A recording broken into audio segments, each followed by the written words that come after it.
So, I'm going to do a summary. We'll try to do it like our normal episode. That being said, I don't know how much we can go into our normal episode with this because I don't really have a lot of nitpicks besides the ending. Yeah, there's not a ton of nitpicks. There's not really cheesy lines. No, there's not like the best line is the name of the movie. I don't have any timestamp quotes, but there are a couple quotes that I did really enjoy, so we'll get into those. But yeah, start with the summary. Yeah. We open up on Denzel Washington having to go to L.A. from Kern County. Shout out Kern County. The whole reason we picked this movie. To go pick up some evidence.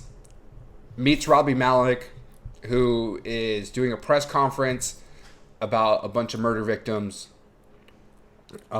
They go around. The movie opens with the girl getting chased down, but she doesn't get murdered. And then we see another murder victim.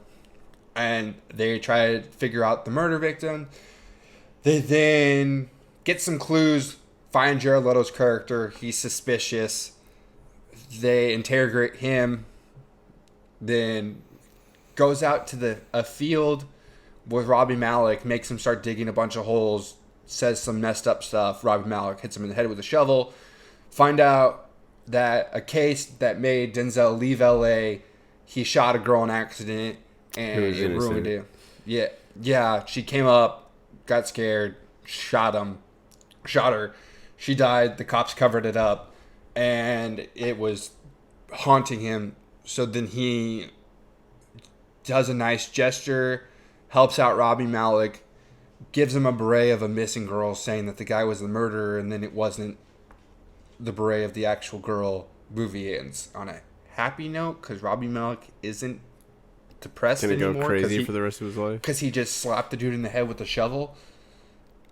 So that's kind of the movie. Go watch it. It's much better detail than what I just gave you. But yeah, so the plot. I loved everything up until Robbie Malek hit him in the head with the shovel. And I guess you can say they were giving you hints that he had a temper. And then we talked about Jared Leto makes comments of how is he as a father, and that's what makes him snap. So why did you like the plot before that happened?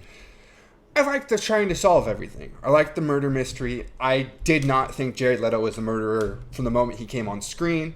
I just thought he was a weird, creepy dude. Didn't believe he was the murderer. I liked trying to figure out what happened with Denzel. Like, they kept hinting at it. They do flashbacks. Showing a few flashbacks here and there. Yeah. I also really liked how graphic all the murders were.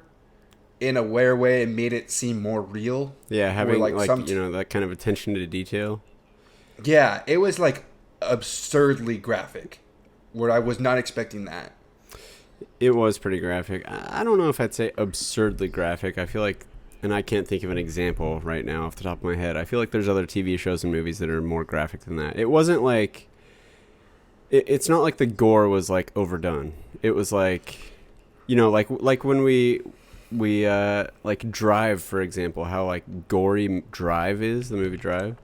It's not like that where it feels like unnaturally gory. It does feel like a realistic amount of, blood and stuff that would happen. I don't really know. I've never witnessed anything like that, but...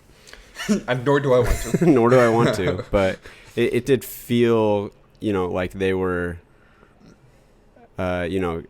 just paying close attention to detail and making it realistic. Yeah. I agree with that. It wasn't overdone, but you're right. It was graphic.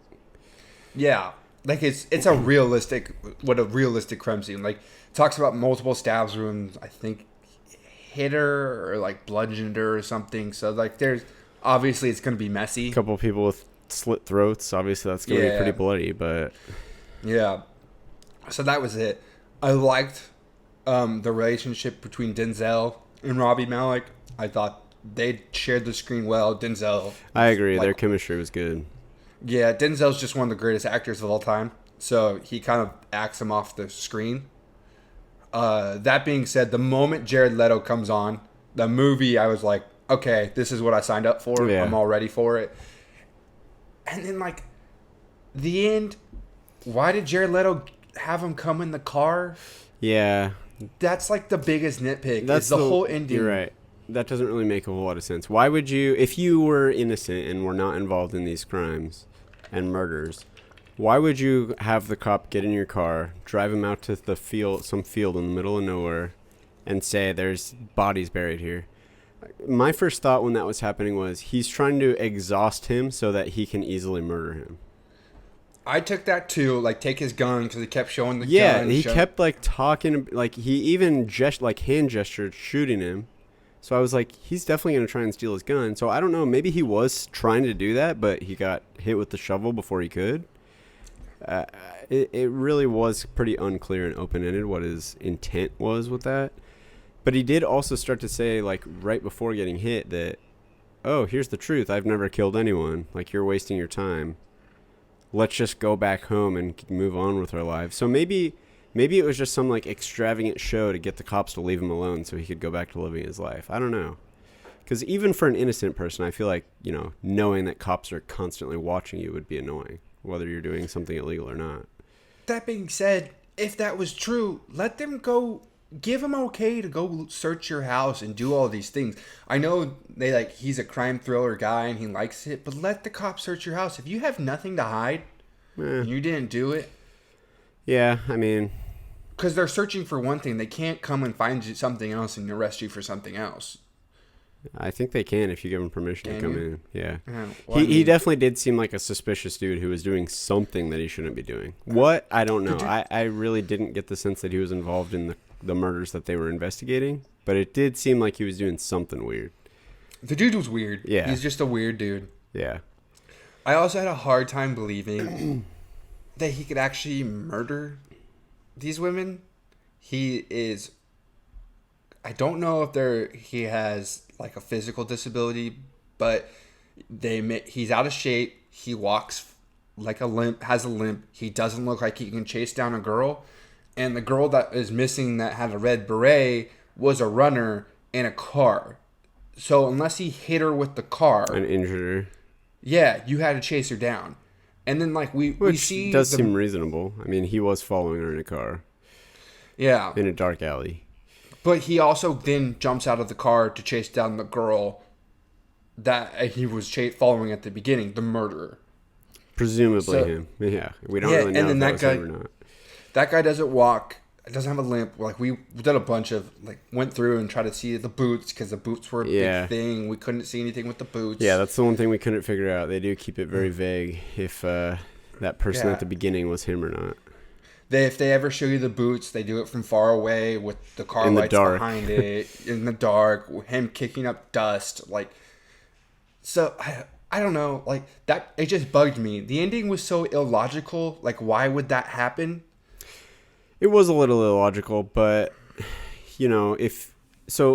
I think you should put yourself in that detective's shoes. Put yourself in what's his name? Jimmy Baxter's shoes. Rami Malek, his character. Put yourself in his shoes, right? You have a wife and two young daughters, little girls, and this guy who you strongly suspect of murdering young women is making, not direct threats, but kind of insinuating threats towards your daughters. I think a lot of people would react similarly to that. I'm more of an issue that he got in the car to begin with. Yeah, that was weird. I don't really get that. That did not seem smart. Him hitting him in the head with the shovel, didn't mind. I understood that. I liked the digging the whole scene. But why get in the car? Yeah, that didn't really make a whole lot of sense to me. You were the LA County or the LA Police Department, whatever, best detective. Yeah. You are the front cover. You know better than that? Yeah. I don't care if you're a hothead or not. You know better than that? I agree. I assume that was just he got a chance to find the evidence. He really wanted to get it, but you're right. He had to know better that this guy wouldn't just lead him straight to a dead body and be like, hey, I killed this person. And I think that's why everyone has issues with it. I don't think it's how it ended. I think it's the fact that it even got to that point. That's a fair point, yeah. Why would he get in the car? That did not make sense. I don't know why anyone would... I mean, even if he wasn't a detective, why a normal person would just want to get in a car with a person like that who you suspected of doing something that he thought. So that was super weird. I did like, though, that they kept saying they're the same person, they're the same person. Like, you replaced me, you replaced him, you're at his desk, don't become him, and then he became him. I thought that was pretty cool. Yeah, I agree. I like that. That was the same parallels, but in Denzel's defense, I more believe an accidental shooting because there was someone creeping up on a crime scene. You know, the bodies were just there. Right, and they're still warm bodies. Yeah, that's more realistic to well, I guess he's not supposed to accidentally shoot right away, but that's a more realistic situation than I'm going to go jump in a car with the suspected murderer and then hit him in the head with a shovel. Yeah, you're right. I agree. That's a lot easier mistake to make, it feels like. Yeah, and we were talking because Lauren watched this with us. I was having a really hard time articulating to her why I didn't like the ending, and I just think it wasn't realistic. It wasn't not realistic. It wasn't believable. You're right.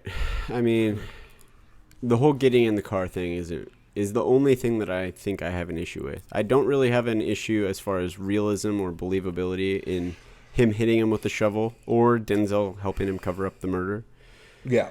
Because that does seem realistic to me that someone who has been through the same thing would help cover up that so that he could sleep at night.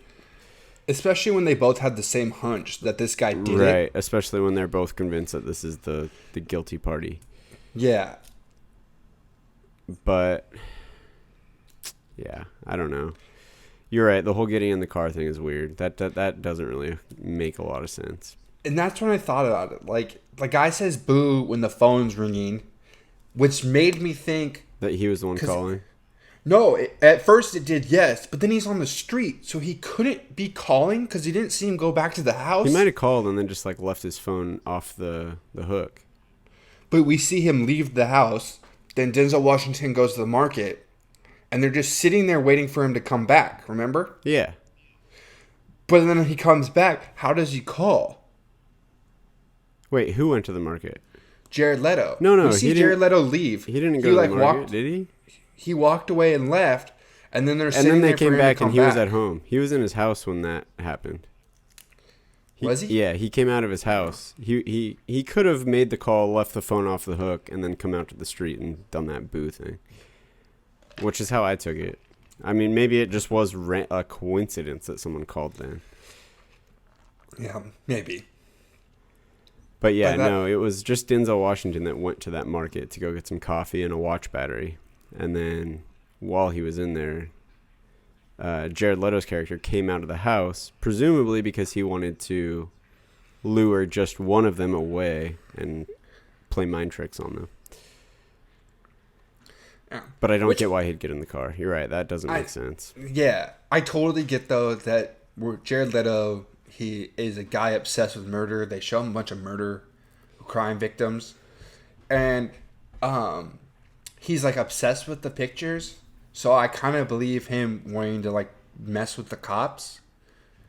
But I believe everything Jared Leto does. I don't believe anything Robbie Malek does from about the last 30 minutes. Yeah. And I accidentally listened to something about it. Or heard a little preview of someone's review, which I didn't want, and that's when they were like, "Oh, the issues with the end," and I was like, "Oh, great, what's the ending?" And they said they didn't like it, and I was watching it, and I was like, "This isn't a bad movie. Why don't you like it?" Yeah. And then the end happens, and I was like, "Oh, that's why you didn't like it." I get it, but that being said, we've said it, it's not a bad movie. You're not gonna not enjoy it, and I think if we came back and watched it again. If I took a couple weeks off and then watched it again, I would like it more knowing where the ending is going to go. Yeah. I mean, it was a decision that didn't make a whole lot of sense. But I think part of it could have been he worried that not solving this case would have haunted him like it haunted Denzel Washington's character. I think that's exactly it. So he thought this is an opportunity to close the case. I need to take it, even though it's stupid and makes absolutely no sense. It's an opportunity that I will possibly regret not taking. I don't. The moment the guy says, "Do you want me to show you where the bodies are?" I know as a detective that guy's not doing it. Right. He didn't. I'm like, I'm not a detective. I don't know what it's like to be a detective, but I feel like logically a detective would be like, no. Yeah, you wouldn't have committed all these murders just to approach me in the street and be like, "Hey, I'll show you where the bodies are." Like, Yeah. it doesn't make any sense. Yeah. Because Denzel's on my case, but you're not on my case as often. So let's go. Yeah. And I guess we're seeing that he is kind of tortured. Like we saw, his wife is very concerned about him. He's up at 4 o'clock in the morning, just sitting outside. We know he has daughters at home, so it hits him a little closer to home. Yeah, that's what I'm thinking. He's not able to separate the emotion from the logic of, getting in the car doesn't make any sense. But If you were a detective, would you have a family? Because I don't think I could. If I was a homicide detective, I don't think I could have a family. well, I mean, yeah, I feel like that's if you want a family, you're not going to not have a family just because you're a detective. But I do think that would lead to a fear in the back of your head constantly. Yeah. It's like we said, the motivations of every character are reasonable and justified. Yeah, I agree. And except the one glaring issue of why the fuck did you get in the car? I mean, I think it makes sense if you think about it from the emotional perspective. But you're right. There's no logic to it. It doesn't make sense. They've been so unemotional the whole time. The only person that showed emotions with a victim or like a suspect was Denzel.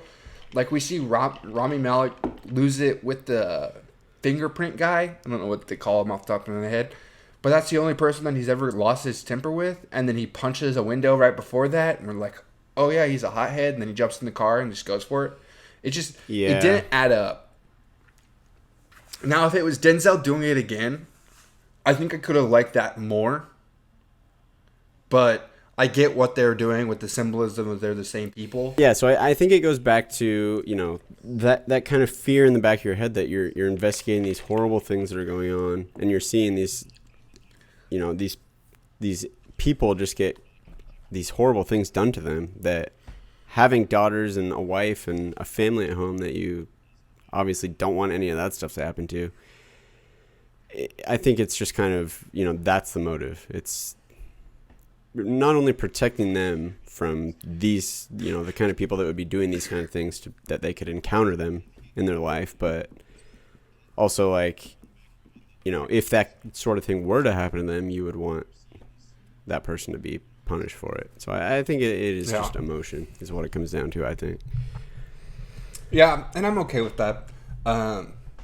So Lauren brought up a point, and I wanted to talk about it if you took this at all, because I didn't until she said it, and I thought about it more, and I was like, oh, I guess so. Religion plays a big part in this movie, apparently. And if I missed that just because that's not something I pay close details with, I missed the little things. Did that play a part with you? Did you notice all that? Was it something that mattered to you? I would say I noticed it. I mean, it was clearly riddled throughout the movie. Several religious symbols, the cross up on the hill that they passed several times and made a point to show. A handful of other religious symbols, photographs, other things. But I'm not 100% sure how to analyze them, is really what it comes down to. I did notice them. I didn't really know what to think of them. Same. And as we started talking about it with Lauren, she didn't want to come on the episode. Everyone saw manager Lauren was like, no. We tried because she had a good point with this. But I'm thinking about it. Denzel stays in that hotel room, and he has the picture of, I think it's God or an angel looking over Jesus. Yeah, I think it's an angel looking over Jesus, yeah. And then Denzel takes Rami Malek to the scene of Denzel's crime where it was a very similar murder. Right. And Rami Malek then follows up and asks him, hey, do you believe in God? And he goes, when I see the sunset, all these things. The beautiful things in the world. Yeah. And then I see this murder, and then I think he's done giving a shit. For some way, I think Denzel stepping in and helping Rami Malek, noticing all the beautiful things he has in his life, rather than Denzel losing it like Denzel did, was the way he was looking over Rami Malek. He was kind of his guardian angel. Yeah, I've done this, so I'm going to help you not do it the same Right. way. Which is kind of cool. Makes Yeah, sense. I think that's a good parallel to draw. Other than that, I didn't take anything else besides that. And the only reason I took that into thought is because Lauren brought it up and I thought about it. And I was like, okay. And try to put that piece Yeah, together. I mean, they do talk about, like, I forget exactly the verbiage they use, but it was something along the lines of, these detectives put it on their own shoulders to be the angels that, solve these crimes and protect other people from having to deal with the same bullshit that the unfortunate victims have had to deal with. But it is interesting that, with at least the two detectives that are the main characters in this movie, that they ended up doing, counterproductive, not what you would typically think are angel-like things to do. That they, obviously Denzel murdered an innocent person. Presumably, Jimmy did also. But we don't really know for sure. This guy could have been guilty of something, but we don't really have enough evidence to conclude that, certainly. So presumably they both murdered innocent people. So I don't really know, what to make of that, quite frankly. But they put it on their shoulders, the expectations to be angels, but maybe that's not so accurate. Yeah. Do you think Jared Leto did it? I don't think he was involved with the murder that these guys were investigating, but it definitely seems like he was up to something shady. Maybe not necessarily something illegal, but certainly something shady. I did notice that everything that he had in that crawl space kind of thing in his apartment was every murder that they're looking at. Newspaper clippings of them, yeah. Which made me wonder, like, because they were still looked pretty new.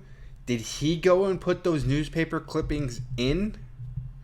And then we see the film strips in the bathroom, and then, like, the film strips that he was playing on the old photo reel thing that was, like, PowerPoint before PowerPoint was on the computer. Yeah.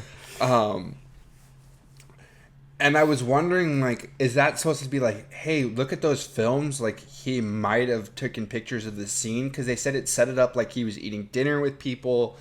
And then he moved the body and then watched from a distance from across the room or across the street in the first murder victim. It made me wonder, like, did he take pictures of it? Also, because everyone had a bag on their head when they showed up, did the murderer tie them up and put the bag over their head? I know they said something about that, but was that... I think so, yeah. It sounded like the murderer murdered them, and then... I don't know if they put the bag on the head right away, but I definitely remember them mentioning, like, leaving, coming back later to shave their legs and maybe set them up at that point into the positions that they were. Why shave their legs? I don't know. I mean, it's clearly a sociopath or whatever the proper term is, but yeah, I mean, it's clearly fucked up. It's not just murder; it's some weird shit going on, but. Not that murder is nothing. Is there anything else you want to talk about? Like, Denzel kills it. Denzel's great in this. He looked damaged.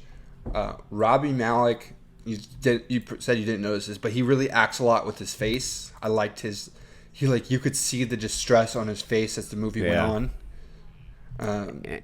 Jared Leto is just all-time creeper. Yeah. And then the fact that he never changed his clothes in the whole time also grossed me out / creeped me out. I think they did do a good job of making him look like kind of a gross dude. But yeah, no, his performance was great. I think he plays a great creepy dude in this. And yeah, he's very convincing. Especially the scene where they brought him in for questioning and were showing him pictures of the murder victims. That whole scene was great. He really portrayed that, creepy dude who may or may not have been involved, but either way is really weird. He did it very well. Is it bad that I didn't get freaked out by the fact that he was all into the murder photos, because true crime is such a big thing now that I was like, it's kind of realistic that some dude's just going to be interested looking at all these things. So I think it is realistic that someone would be interested to follow it and pay attention to that stuff. You know, maybe even the newspaper clippings could be somewhat normal. But what is certainly not normal is the fact that he was like getting turned on in the police station looking at those photos. Like that's definitely a sign that this guy's, you know, yeah, I guess not an average person. That's so weird. I don't know. Like I watched OJ Made in America, which I don't know if you've ever watched that. But like they have a whole episode where they just describe the murder scene of OJ's wife or ex-wife and her boyfriend. And like I had to fast forward through it because I was so disturbed. And like just the fact that it was like intriguing this dude creeped me out. But then I know so many people that are like, oh, you need to watch all these things. And I was like, I don't want to watch things where I actually see the bodies. Right. I'm okay with like watching like if they came out with a Netflix documentary on this supposed murderer after they found him, and then they were like, let's do like a Ted Bundy thing where they untold tapes and you hear Ted Bundy talk about it. Like that's creepy, but I'm more okay with listening to it and them talking because I'm fascinated about how someone's brain would work like that, and like kind of weird that we are wired that way. But the moment the pictures, even like fake pictures, I was automatically uncomfortable. Yeah, and he was like turned on by them, which is definitely a red flag. Yeah. Which at that point I probably think the dude's guilty too. And then I didn't know that the girl that opens the movie that's getting chased by the actual murderer. I didn't know that like when you bring someone in for like a lineup or see like IDing a murderer, that the police followed them everywhere, and that one cop messed up her job. Right. And I was like, that's a really interesting scene because one, Jared Leto's not creeped out by seeing the girl, which I think he would know instantly. That's the girl. He would probably have at least some sort of like facial reaction or surprise or something. Yeah, but he didn't even seem to give a second thought to this girl tying her shoe in the hallway. Yeah. And then him in handcuffs, that's a cool point. Like, oh, she saw him in handcuffs. She's already going to put a... Yeah. So, that makes sense why they would need to follow her. You need to make sure she doesn't see the people that she's about to identify in handcuffs looking guilty. Because then your brain's going to make that association that they did something. Agreed. But yeah, I agree. I think that was a telling scene in terms of his guilt or innocence, is that he didn't... I mean, maybe he's just really good at covering it up and not showing emotion and not reacting a certain way, but he didn't seem to have any sort of like recognition in her eyes of who this girl was or why she was there. Yeah. That also, I decided that they used to build cars better in the 1960s and 70s because how many times it said, oh, this car has like 400,000 miles on it? Yeah, I was thinking the same fine. thing. How the hell is that thing still driving? That's nuts. It's like, oh, the speedometer rolled over. It's got to be on its. On its third engine by now at 400,000 miles. Yeah, like what the hell? Like, did you just lube it up really well and be like, all right, it's always oiled every time I do it. Just spray a bunch of oil on the thing and it's good to go. And say, I know that's not how a car oil works, so don't judge me, anyone. But yeah, I took that into consideration. But like, also, I wanted Jared Leto's cars to be in crappier shape. Like all those cars looked in that green one especially shape. Looked really cool. Is bad I kind of wanted it? No, that straight up looked like a car that should be in Fast and Furious. Like I more believe Denzel's car to be the murderer's car. Yeah. Jared, seriously. His beat up Trailblazer. I think that's what that was. The truck. But yeah. I know it's a GMC. I thought it was a Bronco, but I know it's not Bronco. So I don't think that was a Bronco. Option. Yeah. If you had to rate this movie, what would you give it? For everyone listening, our rating system is highest is instant classic, lowest is paint dry, second highest is buy in a bargain bin, in the middle is we'd stream it, and then right below that is I would leave it on if my remote died and it came up on autoplay. Well, I think I would stream it if it's available. I don't know if I would say I liked it enough to go out of my way to watch it a second time. But if it's available to stream, I would certainly go out of my way enough to watch it the first time. Yeah. I probably would have gone and seen this in theaters if theaters were open. Even in hindsight of knowing how much you enjoyed it or didn't enjoy it? Yeah, I still would have gone and seen it just because it looked like a good movie. It's something I'd be interested in. That being said, after watching it, I would have to rate it as I'd leave it on if the remotes died. If autoplay came on. It's like, I wouldn't go out of my way to watch this. I guess if someone else, I was like, oh, I wanted to see this, I'd sit down and watch it again. But like, if they stopped the movie at Robbie Malek getting in the car and then it ends that way, I would have probably been like, that's annoying, but that's kind of a cool ending. Like, did Robbie Malek live? Did Robbie Malek die? Like, what the hell happened? You see Denzel running after him. That would have been kind of cool. I definitely like the ending more than having ended it there, for sure. Because yeah, I think it makes more sense with the backstory that we built of these characters. And the title works really well with that it. Too, yeah. And, it is interesting hearing Denzel say at the end, it's all in the little things, whether you get away with it, which he brought up earlier in the movie, but earlier he was a detective saying, look for the little things. And now at the end, he's a murderer saying, don't give them the little things. You need to make sure to hide those. Yeah. It's a kind of an interesting turn. I really like that, I think. Yeah. Yeah. This is on HBO Max for everyone wanting to listen to it. Thanks for joining us this week. No, this is a little shorter, but hey, new movie. Wanted to give you guys a review. If you want more from me and Jake, we will be on our friends Ethan's podcast, The Cineflex. We did Groundhog's Day, so you can go listen to us talk about Groundhog's Day. And then he joined us next week for Napoleon Dynamite, so go listen to that one. Hope you guys all have a wonderful day. Follow us on Instagram and Keepin It Reel with 4 underscores. Like, review on Apple Podcasts. If you're on YouTube, please subscribe. Hit the bell icon for notifications on new episodes. Give it a like, thumbs up. We appreciate you guys all listening. Remember, keep it real. Talk to you later.